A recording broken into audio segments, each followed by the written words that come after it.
sit. All right, so this is Zeus, Nala, Bruce, and Bubbles' Roadmap to Success video.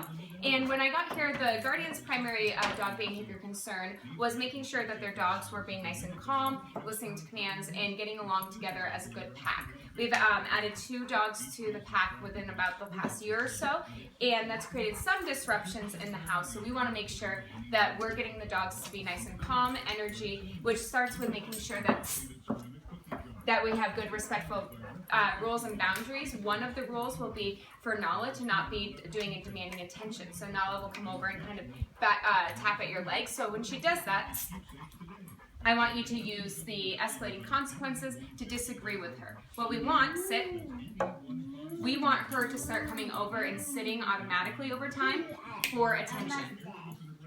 So that's how we're going to help her break that kind of attention demanding. So disagree with her. When she comes over, ask her to sit and then pet her. So using our petting with a purpose technique. And to remember not to pet them when they're doing behaviors that are not good, or if they're overexcited, or they're being nervous about something. Also, thinking about Bruce, we don't want to pet him when he starts to flop over and lay on his back, because he's going into a really submissive position, which is making it challenging for him to create a good relationship with Zeus. Those are the 2 that are getting into more disagreements with each other. So the first thing that we did was work on the leadership exercise, and that's where we, which I'll refer you to the video above for the directions on how to do it, but I want the Guardians to work with each of the dogs at least once a day for the next 2 weeks. That might mean sit.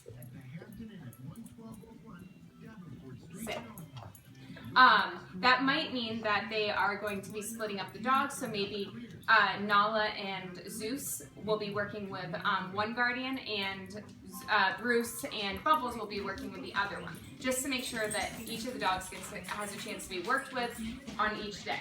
That's perfectly fine, don't worry about it. The dogs can go, that's okay.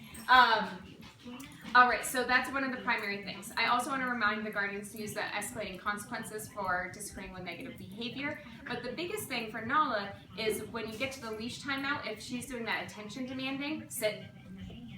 We want to make sure that she's actually has the leash farther away, so she's not getting rewarded by being even closer to you in the leash timeout. She's the only dog where you would have her actually be away from you, because we want her to have the main object that she wants, which is the Guardians, or to get attention from people, as the punishment, if you will, by removing her for a time period until she lays down calmly. Then you can go ahead and unhook her from the leash timeout. Make sure you always have them supervised so they don't get caught up or on anything, so they don't get hurt. And then what I also want to remind the Guardians to do, and helping the dogs come out of their kennels with nice calm behavior, is to have them wait to come out of the kennel by shutting the door if they try to burst through the kennel, and just work on getting one dog out of the kennel and then letting that dog out. Ask your dogs to sit before they go outside. That way they're still working on their self-control, and they're getting good, calm energy, and they're not starting to work themselves up. Things I want you to pay attention to between Zeus and Bruce, the 2 that have a harder time getting along at times, is any time that there's a high-value object around, a toy, a bone, or if they're just coming, if they're starting to get a lot of energy, they're more likely to get into a disagreement then. Example of that would be if Zeus is starting to play with Bubbles and they're playing around a lot in the living room, their energy is really high, and then Bruce gets kind of caught in the middle at some point. That would be a time where they are more likely to get in a disagreement because of how high their energy is.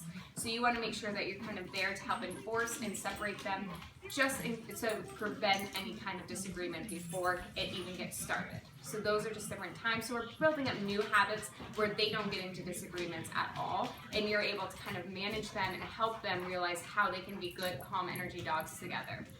All right, remember, everything you do trains your dog, only sometimes you mean it.